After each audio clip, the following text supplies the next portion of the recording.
girlfriend yigo mwana nkubera girlfriend ngewe of course ushaka nkubera girlfriend nakubwiye ngo pretending ntabwo nakubwiye ngo bibyanyabye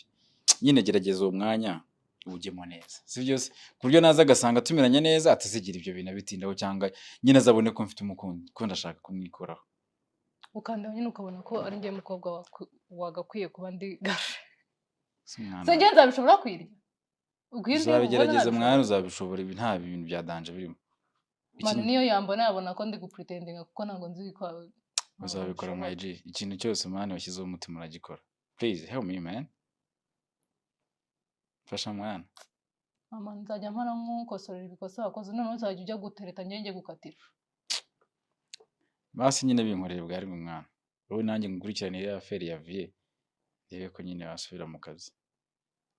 ako nyine buretse no kugasubiramo mwana tubaze dusoze naka ngaka turiho mwana ibiro mwakobwa manza mveko kabisa mwana icyo waruvuze cyari kusubiza inyuma biba bibi oya mwana icyambere no gusubira mu kazi mujya gukora none uzantunga wowe wantunga wowe utanakora wanze gukora uri mu miziki mutima mwana icyambere no gukora iki rero tujye gukora iki tujye kugenda gute wowe nyine ikintu nshaka mwana ahantu hose tuzajya turi kumwe sibyo murabyumva wowe ikintu ugiye gukora ugiye gushaka utuntu tw'udukanzu manzi nyuve se mwana ikibazo cya mwana ushaka kumbwira utari wanyanyumva ibintu by'amakanzu nose ntabwo twakwambara gutya nyuma nkagenda nkakura girlfriend ahantu isi igeze abonye umukobwa mwana wambara nkawe uzi ko wagira ngo wowe utwaye abagenzi kuri moto uzi ino myenda ukuntu igura nyine wenda ishobora kuba ihenze ariko ni imyenda y'abatipe none se reka nkubaze mwana iyi myenda uyimaye sinayambara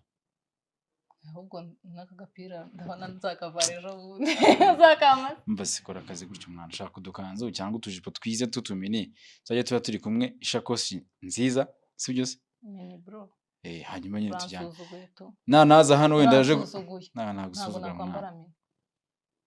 ndashaka kariya kazi ubyumva ubyiteho humura mwana sindi nkawe vie wawe afite cash njye ntazo dufite tu urabizi neza uburyo tubaye ngaho nyine njyewe uguzambwira umunsi tu